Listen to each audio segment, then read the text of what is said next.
Good morning everyone. आज हम लोग पढ़ेंगे 1B को बोले तो impact of man and environment, जो हम लोग को इन्वायरमेंटल साइंस ऑप्शनल पेपर में पढ़ना है जेपीएससी फॉरेस्ट रेंजर ऑफिसर के लिए। और हम लोग को पता है ये हम लोग अपना सिलेबस को फॉलो कर रहे हैं, जिसको हम लोग डिकोड किए हैं, मतलब अपने वे में। तो आज हम लोग पढ़ेंगे पेपर 1 का यूनिट 1 का 1B को बोले तो impact of man and environment. और इसमें हम लोग सिर्फ दो ही एस्पेक्ट में पढ़ेंगे। बोले तो इसमें हम लोग आज देखेंगे एक positive impact of humans on environment, और दूसरा देखेंगे negative impact of humans on the environment. ठीक है, क्योंकि ये जो impact of man and environment है, इसी को अगला सब यूनिट में, ये जो सिलेबस हम लोग का फॉरेस्ट रेंजर ऑफिसर का है, इसमें फेजेस वाइज में भी पढ़ना है। बोले तो प्री हिस्ट्री के टाइम जो इम्पैक्ट है मैन का ऑन इन्वायरमेंट, ये भी देखना है। फिर आपका एग्रीकल्चर वाला फेज का भी देखना है, और एक मॉडर्न एरा का भी देखना है। तो आज हम लोग सिर्फ देखेंगे किसका, impact of man and environment on only two aspects, बोले तो on positive aspect and negative aspect. ठीक है, तो चलिए शुरू करते हैं। The relationship between the humans and the environment is one of the interdependence and mutual influence. ठीक है, ये तो इजी सा लाइन है कि ये इंटरडिपेंडेंस है, बोले तो इन्वायरमेंट और ह्यूमन एक साथ चल रहा है। ठीक है, और दोनों के एक दूसरे को बेनिफिट पहुंचाता है। While the environment provided resources essential for human survival and development also. ठीक है, ये दो चीज़ हो गया कि आपका जो इन्वायरमेंट है हम लोग को दो चीज़ के लिए रिसोर्सेज प्रोवाइड करता है। एक ह्यूमन रिसोर्सेज, बोले तो ह्यूमन सर्वाइवल, और दूसरा डेवलपमेंट के लिए, एक सर्वाइवल के लिए और एक डेवलपमेंट के लिए। वहीं जो ह्यूमन एक्टिविटीज़ है, ये आपका दो वे में इन्वायरमेंट को इम्पैक्ट करता है। बोले तो एक पॉजिटिव वे में, एक नेगेटिव वे में। यही आज हम लोग देखेंगे, एक पॉजिटिव वे और एक नेगेटिव वे में। तो अब देखते हैं positive impacts of humans on environment. Humans have the potential to positively influence the environment through sustainable practices, conservation efforts and technological innovations। हम लोग का जो है ह्यूमन जो है वो इन्वायरमेंट को पॉजिटिवली बोले तो इन्फ्लुएंस कर सकता है। कैसे?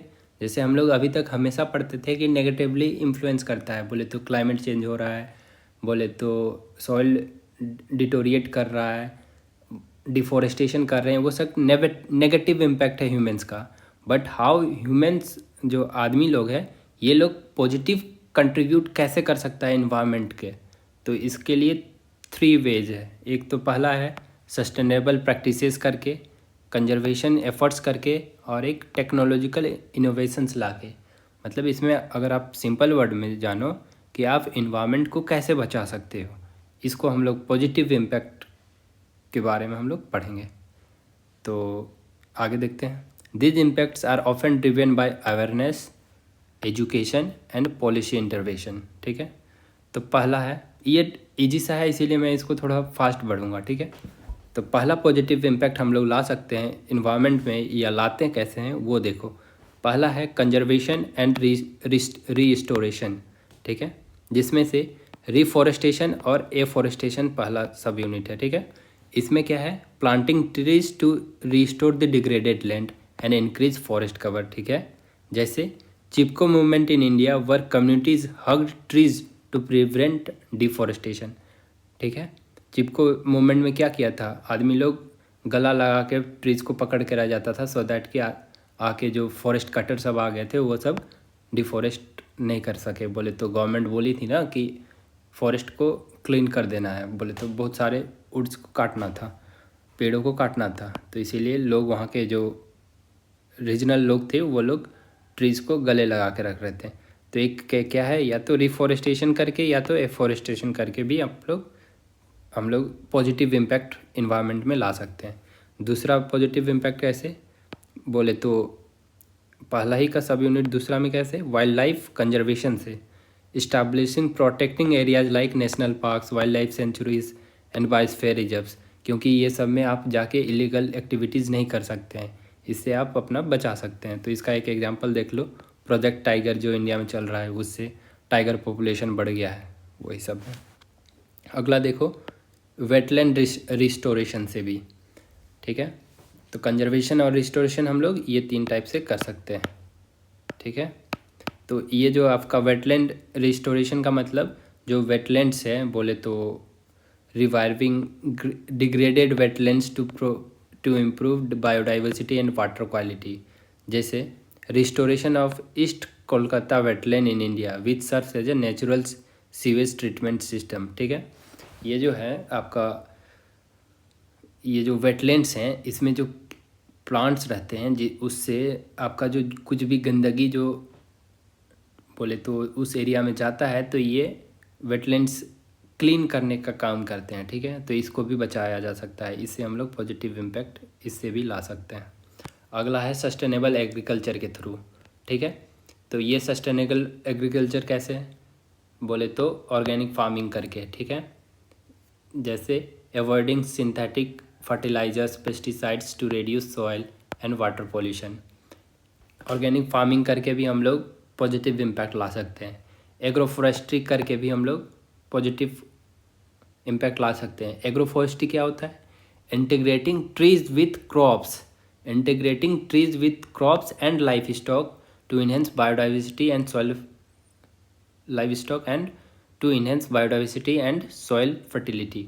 ये जो लाइव स्टॉक का मतलब आप जानते हो ना, जैसे आप इंटीग्रेटिंग ट्रीज विथ क्रॉप्स, तो ये पता है कि यहाँ पे आप पेड़ लगा दिए, उसके बाद नीचे क्रॉप कर दिए, ठीक, मतलब छोटा छोटा क्रॉप लगा दिए, ठीक है। तो ये हो गया क्रॉप, और ये नीचे है जो है ये सब क्रॉप है, ठीक है, ऊपर ट्रीज़ है। लेकिन इसी के साथ आप नीचे आप लाइव स्टॉक में बोले तो मुर्गी हो गया, सुअर पालन हो गया, ये सब भी साथ करो, तो ये हो गया आपका एग्रोफोरेस्ट्री। उसी को बोलते हैं कि एक साथ crop, trees and life stock तीनों को मिला दो तो वो हो जाता है एग्रोफोरेस्ट्री। जैसे इसमें tribal communities in Jharkhand practice agroforestry, ठीक है, टू सस्टेन देयर लाइवलीहुड। इसमें एग्जाम्पल्स बहुत ज़्यादा मैटर करता है। इस टॉपिक में पॉजिटिव और नेगेटिव इम्पैक्ट में एग्जाम्पल लिखना ज़रूरी है, ठीक है। वाटर कंजर्वेशन अगला हम लोग है। वाटर कंजर्वेशन से भी पॉजिटिव इम्पैक्ट ला सकते हैं। ये सब टॉपिक ईजी सा है, बट एग्ज़ाम के टाइम याद आएगा नहीं, इसीलिए एक जगह इसको नोट्स बना के ज़रूर रख लो आप लोग। अगला है रिन्यूएबल एनर्जी एडप्शन। इसमें देखो सोलर एनर्जी से, विंड एनर्जी से, ये सब इजी सा है, आप इसको रीड कर लो। इससे मतलब मैं जल्दी से सिलेबस को कंप्लीट करना चाहता हूँ, इसीलिए इसको तो आप रीड कर लो, काफ़ी है। कुछ भी आपको डाउट होगा कमेंट में ज़रूर बोल देना, मैं उसको एक्सप्लेन कर दूंगा शॉर्ट वीडियो करके, ठीक है।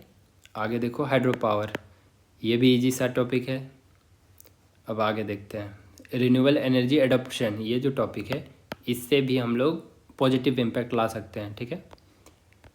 Environment awareness and education, environmental awareness and education, जैसे कम्युनिटी इन्वॉल्वमेंट के थ्रू, जैसे engaging local communities in conservation efforts, जैसे joint forest management in India. ये क्या लोग करता है, where communities collaborate with the government to protect forest. ये जो लोकल कम्युनिटीज़ होते हैं वो गवर्नमेंट के साथ मिल के फॉरेस्ट को बचाने का काम करते हैं। अगला education programmes, raising awareness about environmental issues through schools and media. Media और स्कूल्स में आप एडवर्टाइज करके या तो बच्चों को पढ़ा के आप इम्पोर्टेंस ऑफ इन्वायरमेंट के बारे में बता सकते हो, और उससे भी आप पॉजिटिव इम्पैक्ट ला सकते हैं, ठीक है। जैसे eco clubs in Indian schools promotes environmental literacy among the students. या तो आप ये भी एक पॉइंट लिख सकते हो, integrating environmental studies in the school curriculum. ये सब बहुत सारा है, ठीक है। ये हो गया पॉजिटिव इम्पैक्ट्स। अब हम लोग देखेंगे negative impacts of humans on the environment. इसमें तो मेरे को टाइम पास ही लगेगा, इसीलिए मैं आपको नॉर्मल खाली पढ़ के दिखा देता हूँ। वो तो पॉजिटिव इम्पैक्ट आप देख लिए, इसमें और भी कुछ कुछ पॉइंट जा सकते हैं, लेकिन इतना बाय हार्ट होना ज़रूरी है।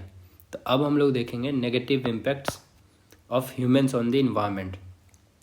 तो इसमें नेगेटिव इम्पैक्ट में ईजी सा है, आप सारा चीज़ आप क्या नेगेटिव इम्पैक्ट इन्वायरमेंट में कर सकते हो। आज तक हम लोग तो इतना पढ़े हैं अभी तक, ठीक है। तो उसी को देखो, पहला है डिफोरेस्टेशन, दूसरा है पॉल्यूशन। पॉल्यूशन में air pollution, water pollution, soil pollution, ऐसा भर दो, लिख दो, ठीक है। इसका एग्जांपल्स मैटर ज़्यादा करता है। जैसे डिफॉरेस्टेशन का आप एग्जांपल लिखो तो एक लोकल एग्जांपल या इंटरनेशनल एग्जांपल लिख सकते हो। इन लोकल एग्जांपल में आप लिख सकते हो, in Jharkhand deforestation for mining and agriculture has reduce the forest cover affecting tribal communities and wild life. इसमें एग्जांपल बहुत ही ज़्यादा मैटर कर रहा है, ठीक है, ये कर सकते हो। अब पॉल्यूशन का, पॉल्यूशन में भी आप एग्जांपल लिख सकते हो। दिल्ली का हालत क्या है वो देख सकते हो। वाटर साइकिल में देख सकते हो यमुना इन इंडिया क्या हालत है। फिर सॉइल पॉल्यूशन में पंजाब का आप लिख सकते हो, वहाँ पे एक्सेसिव फर्टिलाइजर्स का यूज करने पे अभी डेजर्टिफिकेशन का हालत में आ गया। फिर क्लाइमेट चेंज का आप लिख सकते हो बहुत सारा एग्जांपल्स, ठीक है। जैसे ग्लेशियर लेक बर्स्ट, या तो झारखंड में इरेटिक रेनफॉल। पहले आप रांची में देखते थे टेम्परेचर बहुत ही काल्म होता था, बोले तो आप रहने लायक रहता था, लेकिन अब देखो टेम्परेचर में बहुत ही ज़्यादा फ्लक्चुएशन है। तो ये एग्जांपल आप लिख सकते हो, ठीक है।